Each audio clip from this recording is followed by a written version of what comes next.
Small and medium enterprises have been urged to adopt research and innovation into their operations to boost growth. Over 300 MSMEs are set to receive training from scientists trained by Kenya Industrial Research and Development Institute on improving their manufacturing capacity to open up jobs. Joseph Wakhungu with the details. Small and medium enterprises constitute 98% of businesses in the country and have an annual job creation of 30% of all new jobs.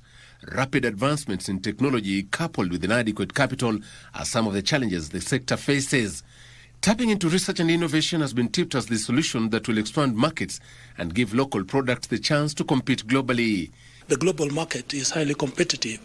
Every day there is demand for new products, there's demand for new services. So this particular training will be able to equip our research scientists to be able to respond to those demands and come up with appropriate solutions. Scientists have been challenged to come up with cutting-edge innovations that solve local problems. So purely why we are here is to make sure that at least we align our researchers to new innovations, to the new applications which may be coming up.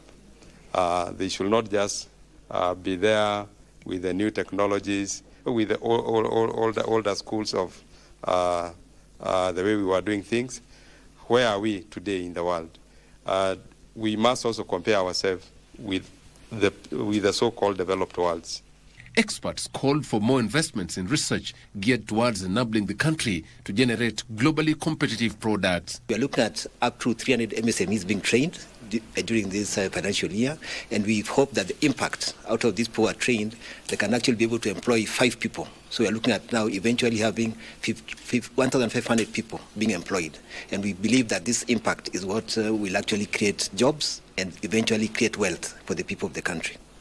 That's what we really hope that through this training, we'll be able to demonstrate that it is worth investing in research, because through research, you can be able to unlock quite a number of opportunities. Joseph Wakhungu, Prime Edition.